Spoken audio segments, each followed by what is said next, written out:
Dear friends, may you all be in the best of health and spirits.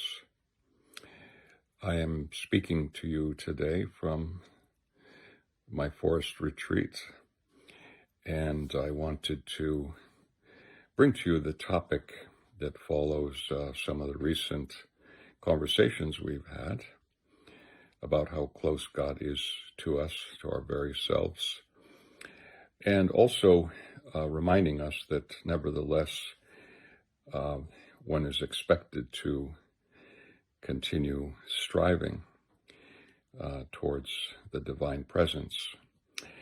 And one of the lines that I've always enjoyed from the Masnavi, where he says, Dar gudos in jumlatan ra dar basar, dar nazar rao, dar nazar rao, dar nazar. He says, dissolve all of your body. Dar gudos in jumlatan ra. In vision. Go with seeing. With seeing. Go with seeing. What is true, in other words. And following that, and prior to that, he's talking about non-being. Rumi is. This is the Masnavi's book 6. And this particular line that I'll start to read to you is in book 6, and the line will be starting at 1471. So he says there, Chun shunidi sharhebare nisti kush daim tobar in bar isti. So here he's saying, since you've heard of the explanation regarding the ocean of non-being, exert yourself, try, always, for this, so that you will be able to stand, as he says in this line, to rhyme with the earlier line. So, kush dayam, try always, forever. Tobat in bar isti, till you are standing and alert in that situation. The next line, he says, Shunke asli korgo he on nistist, ke hala wa bi nishon ast wa tahi.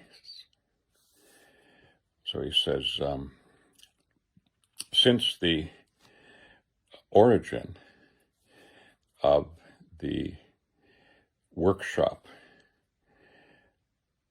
of that non-being, which is empty, entirely empty, and without a sign, and fully empty. Next line. Lajeram ustade ustadane samad kargahesh nisiti wala buvad. So he says, necessarily the master of all of those who are masters of non-being forever,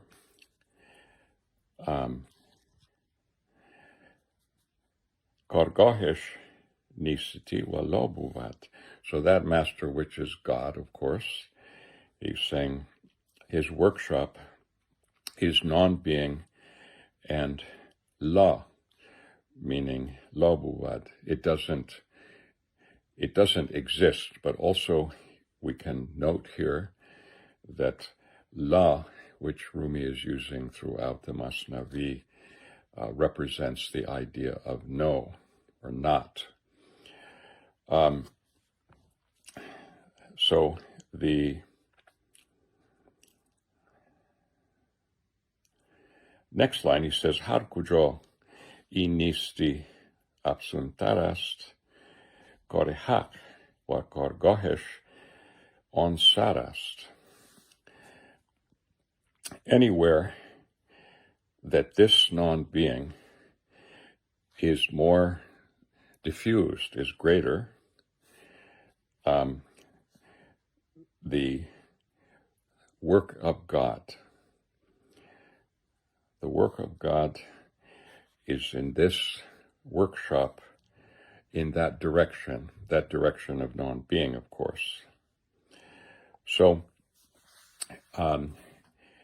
the reason I bring that into this discussion is because coming back now to this statement, Dar gudos in jumlatan ra dar basar, dar nazar ra dar nazar ra dar nazar. Melt dar gudos, kind of like a candle melting, but dar gudos, so melt, dissipate this body, this physical body, which, as important as it is to us in this life, is nevertheless hiding from us that which is the most beautiful, splendid thing to find. And that's why he says, drown, dissolve your body, so that you will have this seeing. Go with that. See things, see these things, these spiritual things within yourself. So now, following that line and coming to a later passage here in the Masnavi, he says, In qadar guftim baki fakr kon. Fakr agar Jomed Buvad Rao Zikr kon. So he says, that much we have said to you, meaning explained to you. The rest is in your ability to properly think about these things. So he says, if you are having trouble to think profoundly about such things, then go and start with the Zikr. The Zikr, of course, which we generally get together in our gatherings. And in this case, it's usually with a silent Zikr, so that one can perceive within oneself what Rumi is talking about here. Zikr آرد فکر را در اهتزاز.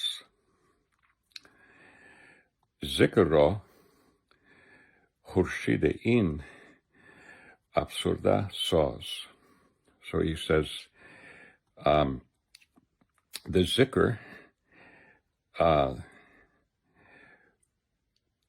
will bring the thought process into motion, meaning that which was stagnant and unperceived by people will come into motion in actuality as the person feels the effusion from the divine helping one to understand.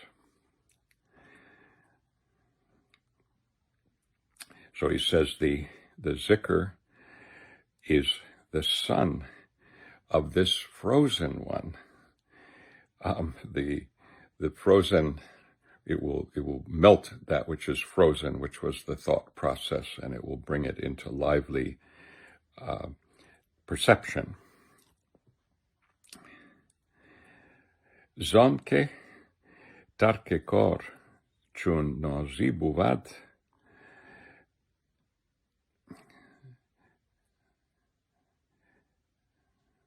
nos kai dar hurde John bozi buvad. So he says that's because also any disdain of real effort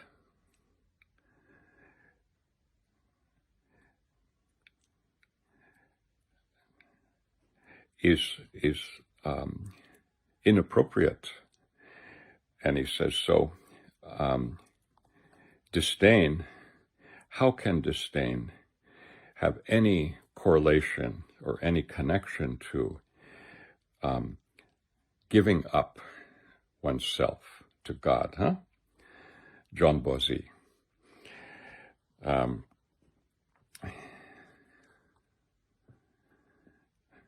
Next line he says, Nakol andish nad rad ayhulam amro wanahiro mi bin mudam.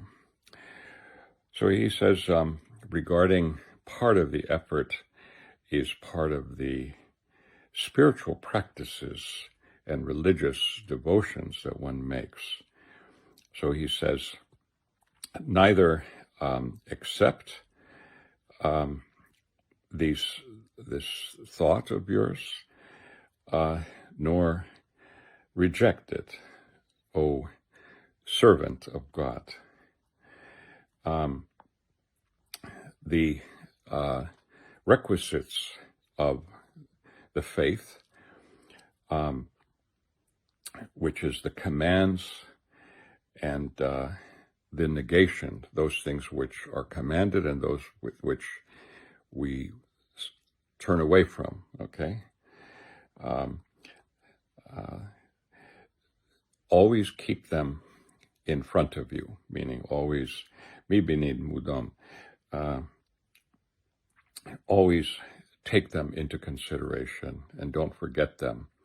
Emphasizing here that one does not find the spiritual blessings if one is a dilettante, we would say in English. So don't be a dilettante. Give up some time and some effort to understanding what the fundamentals are in the spiritual path.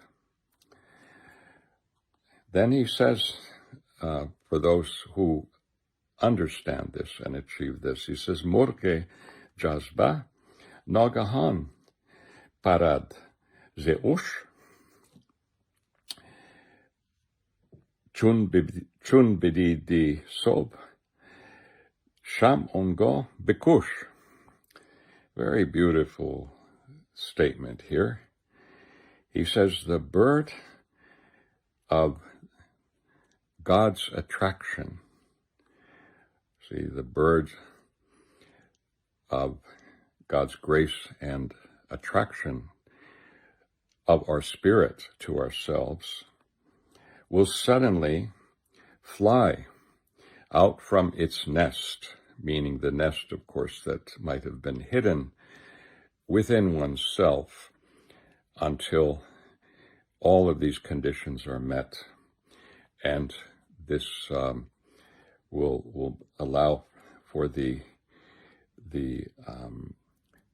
bird to fly from this nest of God's blessedness within oneself. Chun bididi sob sham ungo bikush. So at that moment, when you see that the sun is rising, which sun? The sun within your soul, the light of God. When you see that, blow out the candle. We are candles. The flame burns and melts the candle.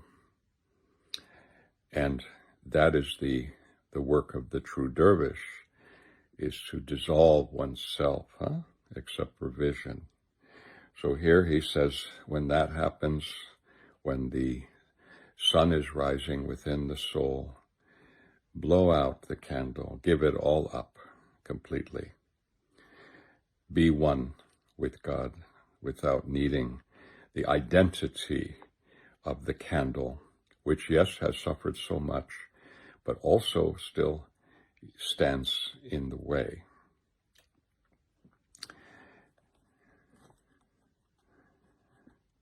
چشم ها چون شد گذاره نور اوست مغز را می‌بیند او در عین پوست. So he says, the eyes will become perceptive, guzara, through his light. Because again, God says, my servant does not cease approaching me with supererogatory forms of worship.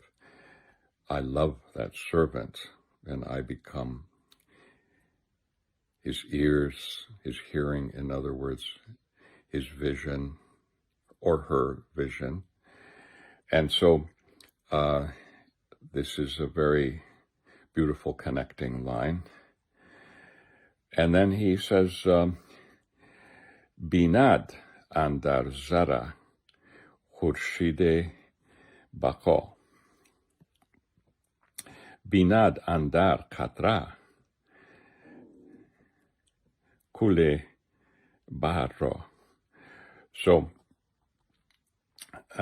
he says that at that point, the person sees inside of the kernel, he sees the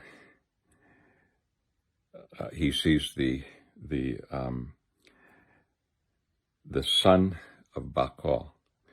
So Baqa, of course, means one who has survived fana. And fana just means the dissolution of the nafs. And Baqa would be the identity and presence with God without knowing any more about one's own self on the level of nafs. And so he says, this person, binad andar katra kulle bahar ra, that person sees within the drop all of the ocean. So that's where we end this passage in our beautiful Masnavi. And I bring this to you with the hope that you will benefit from what Rumi has to say so generously to us again and again, to guide us and help us to discover our true nature.